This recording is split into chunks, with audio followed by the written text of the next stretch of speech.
nouvelle série de 3 modules sur le vitrage. Le verre est de plus en plus fréquent dans nos constructions, mais savez-vous comment déterminer l'épaisseur de votre verre ainsi que le type de verre à utiliser? À ce sujet, les clips numéros 6 et 7 vous apporteront quelques éclaircissements utiles à ce sujet. Ils ont été conçus pour vous faire découvrir rapidement un sujet. Revenons à notre premier module 25 qui, lui, se consacrera à examiner comment déterminer l'épaisseur d'un vitrage vertical. De quoi dépend l'épaisseur d'un vitrage? Des charges climatiques, des dimensions, des caractéristiques du vitrage. 2 exercices résolus viendront clôturer ce module. Bonne découverte de ce module 25 et rendez-vous au prochain module 26 consacré au vitrage en toiture.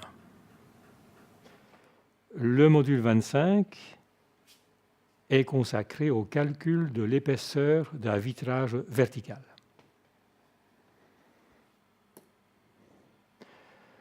Un petit rappel, d'abord, la détermination de l'épaisseur d'un vitrage va dépendre de 2 choses. D'abord des charges climatiques, le vent ou la neige, et des dimensions, des caractéristiques du vitrage, notamment la façon dont il est mis en œuvre. Alors attention, un vitrage est considéré comme vertical si l'angle alpha qu'il fait avec l'horizontale est supérieur à 60 degrés. D'abord, examinons la pression du vent. De quoi dépend la pression du vent? La pression du vent dépend de l'exposition du vitrage. Et pour l'exposition du vitrage, on va prendre en compte 3 choses. D'abord, la région où se situe la construction. En grande ligne, on peut considérer 2 régions, que l'on soit dans nos pays, en Belgique ou en France. Pour d'autres pays, il faut se référer, bien sûr, à la carte des régions et aux normes qui s'y appliquent. Mais en tout cas, en ce qui nous concerne dans nos régions, que ce soit en France ou en Belgique, on peut considérer que la région A, si l'altitude est inférieure à 1000 mètres, et nous sommes dans une région B, si l'altitude est supérieure à 1000 mètres. Ensuite, nous devons prendre en compte la situation de la construction. La situation de la construction, vous avez 4 possibilités. D'abord, des constructions situées à l'intérieur des grands centres urbains. Ensuite, en petit b, des constructions situées dans les villes petites et moyennes. En petit c, des constructions isolées en campagne. Et enfin, en petit d, des constructions isolées en bord de mer ou dans des villes côtières. Enfin, vous devrez prendre en compte la hauteur au-dessus du sol. Tout cela va nous permettre de déterminer la pression du vent en pascal. En effet, si vous êtes dans la région A, pour une situation B, et pour un bâtiment dont la hauteur est inférieure ou égale à 6 mètres, votre pression du vent sera donc égale à 600 pascal.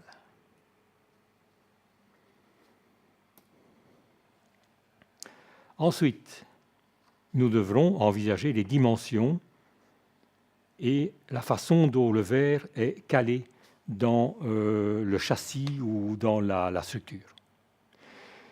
Le dimensionnement s'applique, attention, à des vitrages rectangulaires. Il est aussi fonction du nombre de côtés appuyés. Vous pouvez avoir 2 côtés appuyés, 3 côtés ou 4 côtés appuyés. S'il s'agit d'un châssis, vous aurez 4 côtés appuyés.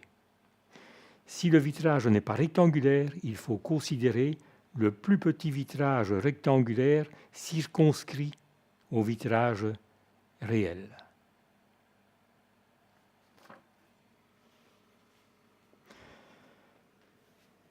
Pour un petit rappel,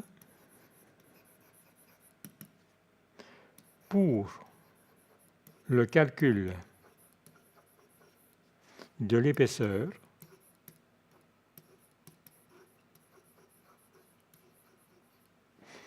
on s'appuie sur la théorie générale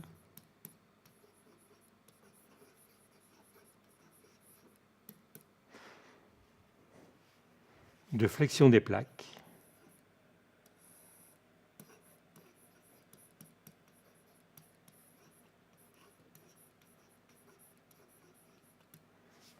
de notamment Timoshenko. Timoshenko.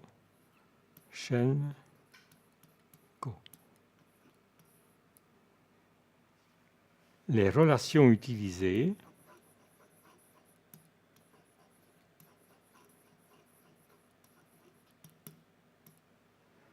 s'appliquent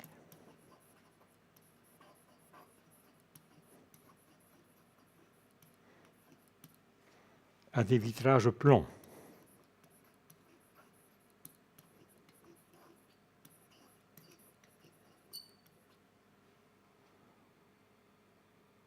Recuits et non armés.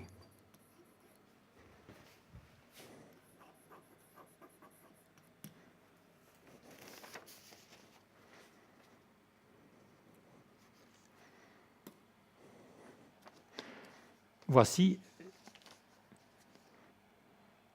la façon de calculer l'épaisseur des vitrages que nous allons expliciter dans 2 exercices par après. Vous voyez déjà que l'épaisseur va dépendre, le calcul de l'épaisseur va dépendre de la façon dont le vitrage est pris en feuillure, soit sur 4 côtés, soit sur 3 côtés, soit sur 2 côtés opposés. L'épaisseur dépendra aussi, nous verrons plus tard, d'un coefficient d'équivalence et il dépendra enfin d'un coefficient de réduction pour les châssis fixes. Nous allons pouvoir envisager le premier exemple. Dans le premier exemple, nous allons déterminer l'épaisseur pour un vitrage feuilleté de verre de vitrine, sans ouvrant, de 6 mètres de largeur et de 3 mètres d'auteur, en plein centre de Bruxelles. Donc vous imaginez une vitrine d'un magasin en plein centre de Bruxelles. Voici ses dimensions, 6 mètres de largeur, 3 mètres de hauteur. Nous allons d'abord calculer la pression du vent. Pour ce faire, souvenez-vous, nous avons plusieurs éléments à prendre en compte. La région, la situation, la hauteur.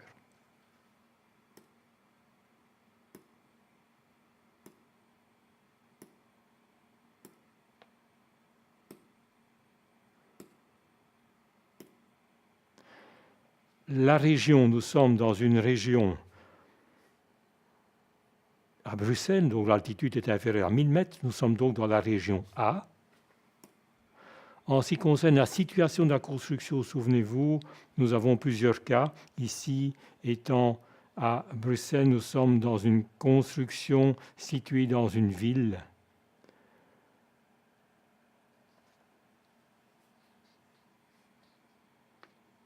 Nous allons prendre la situation petit a, puisque nous sommes dans une grande ville urbaine où au moins la moitié des bâtiments ont plus de 4 niveaux.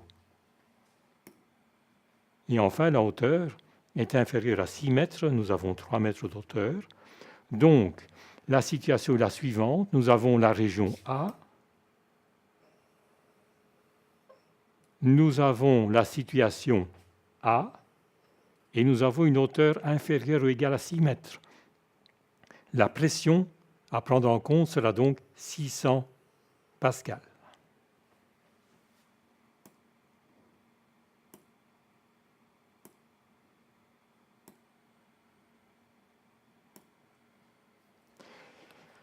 Donc, la pression du A, nous résumons, la pression du vent, nous résumons région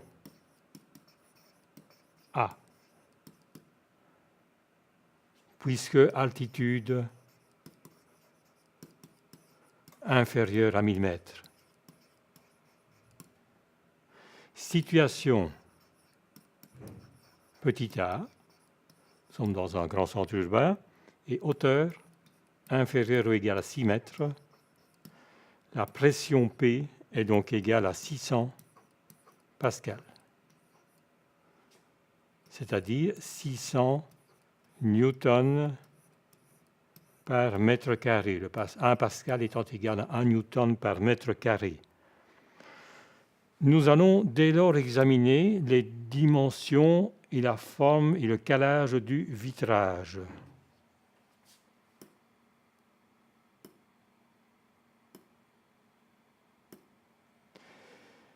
Nous sommes dans le cas où le vitrage est pris en feuillure sur 4 côtés. Nous sommes dans le cas où le rapport entre la longueur et la hauteur est inférieur à 3. En effet, nous avons une longueur de 6 mètres et une hauteur de 3 mètres. Le rapport est donc égal à 2. Il est inférieur à 3. Nous sommes dans ce cas. Par conséquent, nous prendrons pour le calcul de l'épaisseur cette formule en considération.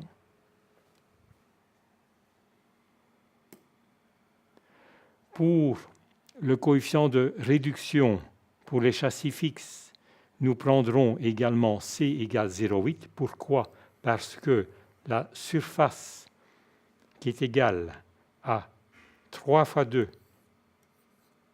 est donc supérieure à 5 mètres carrés. Nous avons 6 mètres carrés et la hauteur est inférieure à 6 mètres. Nous avons donc un coefficient de réduction à prendre en compte égal à 0,8. Pour ce qui concerne le coefficient d'équivalence epsilon, nous sommes dans un vitrage feuilleté, double. Par conséquent, nous prendrons 1,30 en considération.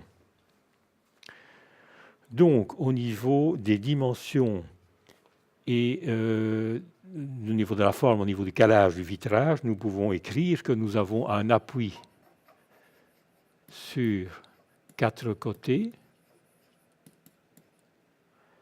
que nous avons un rapport de la grande longueur sur la petite égal à 6 sur 3, c'est-à-dire 2, en tout cas inférieur à 3, que c'est un châssis fixe.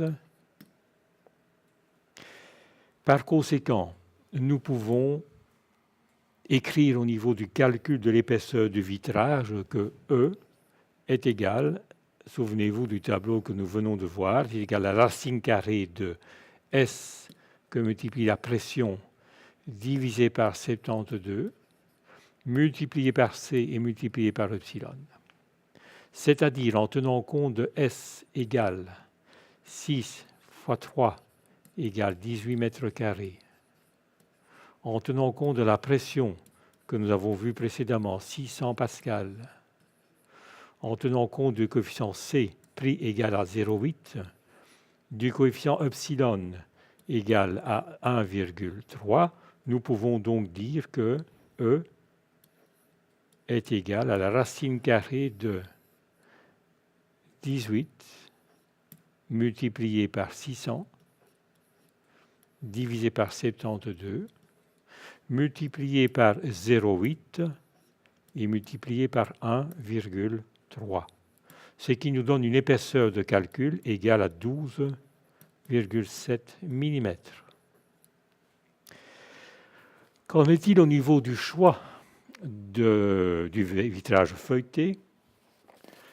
Nous allons nous orienter vers un vitrage feuilleté double, souvenez-vous, 7, 7, 2, c'est-à-dire 2 verres de 7 mm d'épaisseur et 2 épaisseurs de butyrale de polyvinyle. Souvenez-vous, c'est l'intercalaire qui assemble les 2 verres et qui donne sa caractéristique du verre feuilleté à ce vitrage. Alors, est-ce que cette épaisseur est bien, est correcte? Oui, parce qu'en tenant compte de la tolérance de fabrication de 2 dixièmes de millimètre, fabrication du verre, de 2 dixièmes de millimètre, nous pouvons écrire que notre verre a en réalité l'épaisseur suivante, 6,8 plus 6,8, c'est-à-dire 7 moins 0,2, c'est-à-dire, bien sûr, plus l'épaisseur, les deux épaisseurs de butyrate de polyvinyle qui sont relativement insignifiantes face à l'épaisseur du verre, et nous avons 13,6 mm. Nos 13,6 mm sont supérieurs à nos 12,7 mm qui était l'épaisseur de calcul. Donc notre verre est correct et peut être retenu. Envisageons maintenant le deuxième exemple. De quoi s'agit-il? Il s'agit de calculer l'épaisseur d'un verre feuilleté triple appuyé sur deux côtés, dont les dimensions sont les suivantes. L égale 3 mètres, petit l égale 1,50 m. Et ce vitrage est situé en bord de mer. Donc, il est appuyé sur les deux côtés que vous avez représentés ici sur le schéma. Et le verre est donc ici.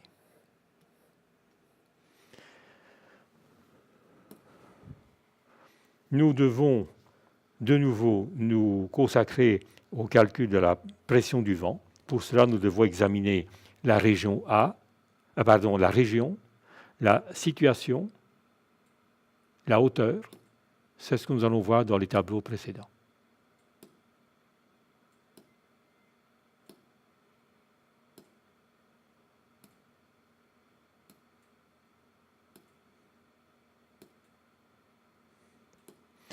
Voilà, nous sommes dans la région A, puisque notre altitude est inférieure à 1000 mètres. Nous sommes dans la situation petit d, puisque notre installation est en bord de mer ou située dans les villes côtières, en bord de mer, ici, et notre hauteur est inférieure à 6 mètres. Nous sommes donc dans la région A, dans la situation petit d et dans la hauteur de la construction inférieure à 6 mètres. Nous avons donc une pression à prendre en charge de 1400 pascal.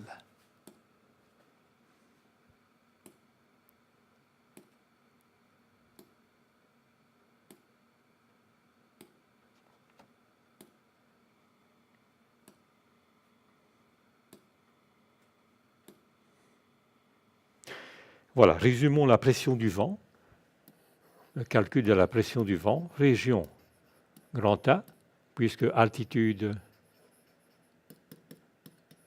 inférieure à 1000 mètres. Situation petit d. Et hauteur inférieure ou égale à 6 mètres.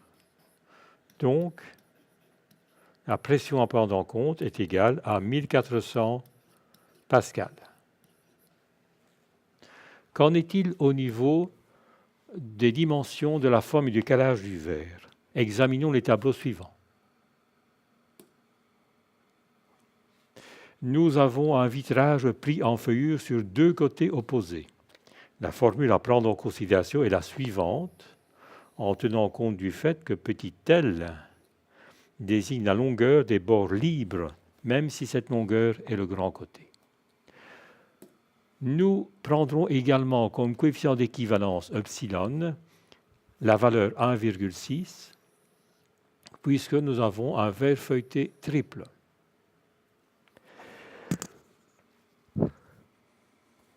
Nous prendrons en considération un coefficient de réduction C égal à 0,9 dans notre cas. Tout ceci nous amène à résumer les caractéristiques des dimensions, forme et calage du verre. Nous avons un appui sur deux côtés opposés.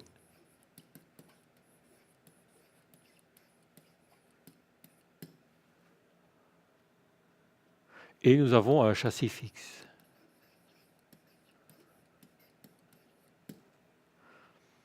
Nous allons pouvoir calculer l'épaisseur de notre vitrage. Donc, souvenez-vous, la formule à prendre en considération est la suivante. E est égal à L, racine carrée de P, divisé par 4,9, multiplié par C, multiplié par epsilon. Attention que L égale la longueur des bords libres.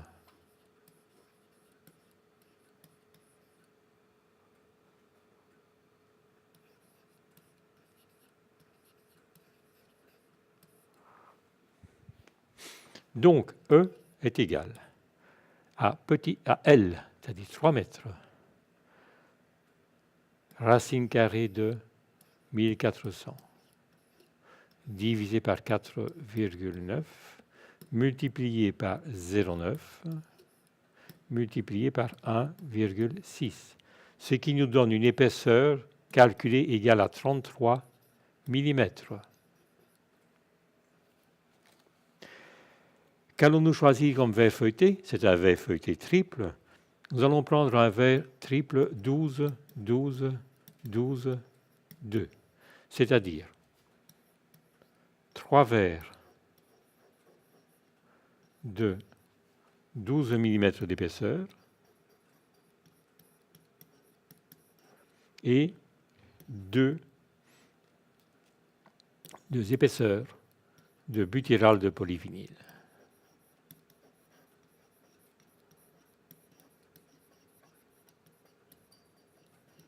Ce qui nous amène à un verre, en tenant compte de la tolérance de fabrication du verre de 2/10 de millimètre, ce qui nous amène à un verre dont l'épaisseur est de 11,8 plus 11,8 plus 11,8 et bien sûr l'épaisseur, la double épaisseur de butyrate de polyvinyle.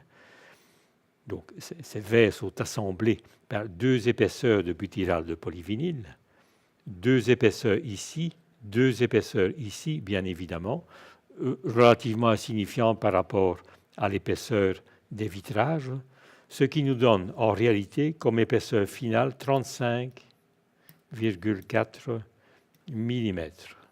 Est-ce que ce verre convient? Oui, car ces 35,4 mm sont supérieurs à notre épaisseur de calcul 33 mm.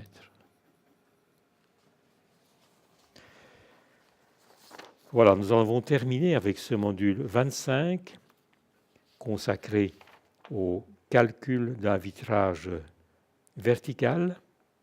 Nous allons pouvoir nous consacrer au module suivant, le module 26, qui lui prendra en compte le calcul de l'épaisseur d'un vitrage en toiture.